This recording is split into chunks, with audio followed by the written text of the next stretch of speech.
Bonjour, je vais me présenter, je m'appelle Xavier Demondion, je suis professeur d'anatomie, je suis radiologue musculo-squelettique et je dois dire que c'est avec beaucoup de plaisir que j'ai l'occasion de pouvoir vous parler dans cette période un petit peu particulière. Outre mes passions qui sont bien sûr l'anatomie, l'imagerie médicale, depuis très longtemps, j'ai une passion pour la photographie. Alors ce que je vous propose aujourd'hui, c'est de voir ensemble de manière très simple les bases du réglage de la lumière d'un appareil photographique. Alors, photographie, il ne faut pas l'oublier, ça signifie écrire avec la lumière. Et ça veut dire beaucoup de choses. Écrire, eh bien, c'est quelque chose qui est issu d'un processus mental. Eh bien, quand vous faites une photo, c'est une véritable, normalement, création que vous devez faire. Vous la pensez, vous devez la façonner. Et quelque chose d'extrêmement magique en photographie, eh bien, c'est la lumière. Vous savez tous que l'éclairage que l'on donne aux choses en change la perception que l'on en a. Effectivement, vous verrez, pour les étudiants en médecine notamment, que une passion va pouvoir se révéler simplement parce que, au contact d'une personne particulière, quelle qu'elle soit, celle-ci a su vous montrer le côté passionnant de cette spécialité. Il l'a éclairée d'une certaine manière. Je dirais également que dans la nature, autour de nous, tout est beau. Il suffit de savoir regarder et de l'éclairer d'une certaine manière. Eh bien, partant de ce principe, j'espère que vous allez quitter le mode tout auto de votre appareil photo, arrêter pendant un certain temps de faire un petit peu du photomaton et jouer un peu sur la créativité et sur les paramètres techniques. Alors, il y a 3 paramètres techniques pour exposer une photo. Il y a l'ouverture du diaphragme, la vitesse d'obturation et la sensibilité du capteur, parce que nous allons parler photo numérique, qui s'exprime en ISO. Le diaphragme et la vitesse d'obturation sont les paramètres qui permettent de régler la quantité de lumière qui va venir au contact du capteur. On peut effectivement comparer le diaphragme à l'orifice d'un entonnoir. La vitesse d'obturation, eh bien, c'est finalement le temps pendant lequel vous allez déverser de l'eau dans cet entonnoir. Eh bien, en fonction de ce temps-là, votre récipient sera plus ou moins plein, en fonction de la taille de l'orifice de l'entonnoir et en fonction effectivement du débit et du temps pendant lequel vous allez laisser couler l'eau. Ça, c'est une comparaison que je pense qui est assez facile à comprendre. Bon, maintenant, la photographie, ce n'est pas que de la technique, mais cette technique, elle est indispensable à maîtriser. Si vous voulez être créatif, il ne faut pas se laisser trahir par la technique. Le diaphragme, de façon très simple, c'est le trou qui est situé au centre de l'objectif. Je vais vous montrer ça. En fait, c'est l'équivalent de votre pupille au niveau de l'œil. Vous savez que par moment, votre pupille est serrée, c'est un myosis. Par moment, votre pupille est dilatée, c'est une mydriase. On comprend parfaitement que quand la pupille est serrée, il y a moins de lumière à rentrer au niveau de l'œil. Quand le diaphragme va être fermé, eh bien, il y aura moins de lumière à rentrer dans l'appareil photo et au contact du capteur. Ce qu'il faut savoir, c'est qu'il y a des valeurs standards qui sont exprimées avec un petit f. Alors, leur calcul vient en fait d'un rapport entre la focale et le diamètre de l'ouverture. Mais je ne vais pas rentrer dans ce détail. Mais les valeurs standards, il faut les connaître, les retenir. C'est 1,4, 2, 2,8, 4, 5,6, 8, 11, 16, 22, et puis ça continue. En fait, plus le chiffre ici est petit, plus le diaphragme sera ouvert. Plus le chiffre sera élevé, plus le diaphragme sera fermé. Donc ça, c'est la première chose à retenir. La deuxième chose à retenir, c'est que quand vous passez d'un diaphragme de 1,4 à 2, vous fermez ce diaphragme et lors de ce passage, vous allez avoir en fait une quantité de lumière qui va être divisée par 2. Si vous passez de 2 à 2,8, vous allez encore avoir une quantité de lumière rentrant dans l'appareil photo divisée par 2. Et inversement, si vous passez de 2 à 1,4, eh bien vous allez avoir 2 fois plus de lumière à entrer dans l'appareil photo et donc cette quantité de lumière qui va pouvoir stimuler le capteur.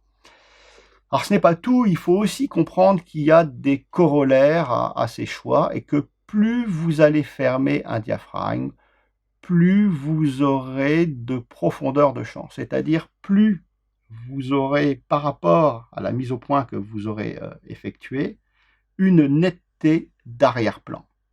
Alors si vous voulez par exemple réaliser un magnifique portrait, eh bien, vous allez vouloir certainement gommer l'arrière-plan. Vous comprenez très bien qu'à ce moment-là, vous allez utiliser des ouvertures de diaphragme très ouverts comme 1,4, 2, qui sont parfaitement adaptés à mettre en valeur le sujet. La vitesse d'obturation, que certains appellent temps de pause, alors c'est pareil, il y a des valeurs standardisées que je vous ai mis ici, 1/15e, 1/30e, 1/60e, 1/125e, 1/250e, etc.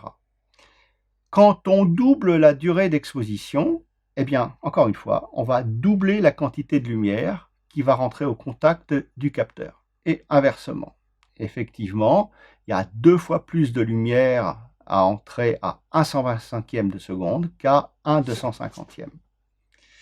Maintenant, nous avons encore d'autres contraintes. Si vous voulez, par exemple, figer un mouvement, par exemple, vous faites la photo d'un chien qui court et vous voulez immobiliser ce mouvement, eh bien, vous allez devoir utiliser une vitesse d'obturation rapide, comme par exemple 1/500e de seconde ou 1 millième de seconde. Vous comprenez très bien que ceci va entraîner d'autres contraintes, puisqu'à 1 millième de seconde, il y aura très peu de temps pour que la lumière rentre dans l'appareil photo, rentre au contact du capteur. Et ça voudra certainement dire qu'il faudra jouer sur une ouverture de diaphragme et ouvrir ce diaphragme. Le troisième paramètre que on va pouvoir utiliser, c'est la sensibilité ISO. C'est la sensibilité du capteur à la lumière. En fait, c'est une amplification numérique du signal. Je dirais que c'est la variable d'ajustement entre l'ouverture du diaphragme et la vitesse d'obturation. Pour moi, en tout cas, c'est le dernier paramètre sur lequel je joue lorsque on est coincé, vous êtes dans cette triangulation de choix qu'on doit faire. C'est une petite gymnastique, mais ça vaut vraiment la peine de la faire.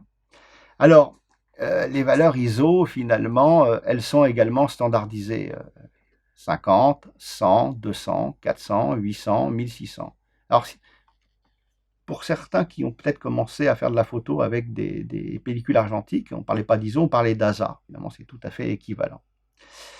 Quand on double la valeur ISO, quand on passe par exemple de 100 à 200, on double la sensibilité du capteur. Et donc, sans rentrer dans les choses compliquées, vous comprenez bien que vous gagnez une valeur de diaphragme en jouant sur cette valeur ISO. Mais attention, tout a un prix, ça on le sait. Quand on augmente la valeur des ISO, eh bien, on augmente le bruit numérique. Même si aujourd'hui, les dernières technologies permettent au moins sur une certaine marge de s'affranchir de ce bruit. Mais si vous montez en ISO, sachez que vous risquez de voir apparaître du grain dans l'image. Alors, après cette description théorique, voyons quelques exemples. Alors, vous voyez ici une photo que j'ai réalisée ma glycine dans ma cour. Celle-ci est à peu près correctement exposée. Vous voyez que je suis à focale 13, donc un diaphragme qui est relativement fermé. Un temps d'exposition qui est assez long, 1/13e de seconde. Le risque ici, c'est d'avoir un flou de bouger, mais vous voyez, j'ai été bien stable. je suis resté à 100 ISO, puisque quand vous faites de la photo en extérieur, il faut privilégier des ISO entre 100 et 200, puisque vous avez une certaine finesse d'image. Qu'est-ce qu'on peut tirer d'autre de cette image? Eh bien, le fait d'avoir un diaphragme fermé, focale 13, vous voyez l'arrière-plan à peu près convenablement, vous voyez les briques, vous voyez les joints des briques, vous voyez cette partie de la glycine qui est plus en arrière. Maintenant, si globalement, j'ouvre ce diaphragme, ici c'est un peu particulier, vous voyez, c'est une valeur intermédiaire, mais ça existe sur les appareils les plus modernes, je suis à 1,7. J'ai une vitesse d'obturation qui est assez rapide, puisque finalement, c'est très ouvert, donc il faut que la lumière ne rentre pas trop, donc il faut que la vitesse d'obturation soit relativement rapide. Bon, l'exposition finalement reste tout à fait correcte, à peu près équivalente à celle de tout à l'heure. Et qu'est-ce que vous voyez par contre comme modification? Vous voyez qu'au premier plan, la mise au point a été faite sur cette partie de la glycine qui est nette. Par contre, vous voyez que la glycine qui est un peu plus en arrière est floue, que les briques sont moins bien définies. Ici, vous avez moins de profondeur de champ. Ça vous permet effectivement d'isoler en premier plan la glycine, cette partie de la glycine qui est particulièrement jolie. Alors si je vous demande entre ces deux photos laquelle est faite à f1.7 et celle à f13, c'est très facile. Eh bien, f13, vous avez effectivement une netteté sur l'arrière-plan, vous avez de la profondeur de champ. À f1.7, vous voyez ici, l'arrière-plan est flou et vous mettez en valeur le premier plan. Ici, une photo de la glycine qui a été volontairement sous-exposée. Je suis à f11, 1/160e de seconde, je suis resté à ISO 100, vous voyez, c'est très sombre. Mais c'est pas parce que c'est sombre que c'est pas exploitable. Peut-être que mon choix, c'est d'exploiter qu'une partie de l'image, vous voyez, ici, sur laquelle la mise au point a été faite, et vous voyez qu'il y a du contraste, et je trouve ça intéressant. Alors parfois, on dit oui, c'est sous-exposé, c'est surexposé, mais ça peut être volontaire, ça dépend de ce que vous voulez en faire. Mais il faut le faire, en tout cas, en connaissance de cause. Ici, une photo qui est, vous voyez, de manière extrêmement évidente, surexposée. Vous avez un diaphragme qui est très ouvert, vous avez un temps d'ouverture de 1/125e de seconde. Vous voyez, c'est extrêmement blanc. Il faut savoir qu'il y a des techniques photographiques où on souhaite effectivement surexposer l'image. Donc ça, c'est pareil, c'est au choix du créateur, mais il faut savoir ce qu'on fait en jouant sur ces paramètres. Cette image ici, eh bien j'ai choisi une focale, j'ai choisi une vitesse. Vous voyez, elle est correctement exposée. Eh bien, qu'est-ce qu'a fait l'appareil? Il a réglé la sensibilité ISO lui-même, c'est un réglage ISO auto. Eh bien, on est monté pour avoir une exposition tout à fait correcte avec les deux paramètres que je lui ai imposés à 1250 en ISO. Donc ça vous explique que le capteur peut s'adapter finalement aux paramètres que vous choisissez en ouverture de diaphragme et en vitesse d'obturation. Je ne vais pas détailler, mais regardez, ça c'est des équivalences en quantité de lumière qui vont entrer dans l'appareil. Si je me mets à f2 et 1/100e de seconde et que je garde les ISO constants, mettons à 100 ISO, eh bien il y aura la même quantité de lumière à f2 1/500e qu'à f2.8 1/250e et ainsi de suite. Et puis vous pouvez bien sûr imaginer toutes les combinaisons qu'il vous plaira. Un petit secret, si vous êtes à l'extérieur, pas besoin d'avoir un flashmètre en plein soleil, l'été, c'est f16, 1/125e de seconde à 100 ISO et votre photo sera bien exposée. Alors ici c'est le modèle que j'ai trouvé dans la maison, un magnifique modèle, vous voyez. 3 photos pour laquelle il y a la même exposition. f2.8, 1/160e de seconde, f4, 1/30e de seconde, f8, 1/8e de seconde. Qu'est-ce qu'on voit comme différence? Eh bien, on voit qu'à f2.8, eh bien, mon modèle ici se détache parfaitement de l'arrière-fond, qui reste flou. Si je ferme le diaphragme, je vois que l'arrière-fond ici est plus présent. Donc mon sujet se détache moins, et c'est encore plus évident à f8 puisque ici mon sujet de premier plan se confond globalement avec la plante qui est située en arrière. Alors pour finir, voici une citrouille. Voici 3 photos que j'ai pu réaliser dans mon grenier, dans l'obscurité. On va le faire ensemble en direct. Nous allons voir l'intérêt de pause longue, puisque ici j'ai utilisé une pause au cas particulier de 10 secondes avec un, vous voyez, un diaphragme fermé à f14. Pour faire ces photos, il vous faudra un modèle. Vous pouvez prendre un fruit, ce que vous voulez, même faire le portrait de quelqu'un. Il va falloir se mettre dans l'obscurité. Il vous faudra vous munir d'une lampe torche. Et, vous allez voir un petit peu comment on va réaliser ce petit tuto. L'idéal, ce qui est très important, c'est que comme le temps de pause va être long, il faut éviter le flou cinétique, et notamment lorsque vous appuyez sur le bouton. Donc l'idéal, c'est de mettre un retardateur d'exposition. Alors, vous avez sur tous vos appareils, vous avez ça, vous avez un retardateur de quelques secondes, c'est-à-dire que vous appuierez sur le bouton et que effectivement l'ouverture de l'obturateur se fera de manière décalée. L'autre élément important dont vous avez besoin, c'est une lampe torche.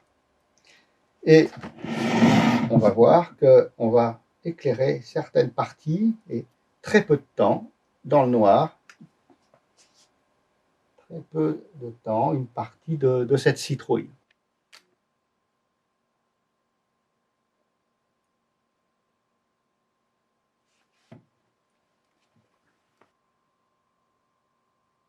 Voilà, j'espère que vous aurez appris un petit peu plus sur les réglages de la photographie, et puis effectivement au plaisir de se retrouver dans les couloirs de la faculté ou en amphithéâtre dès que l'on pourra.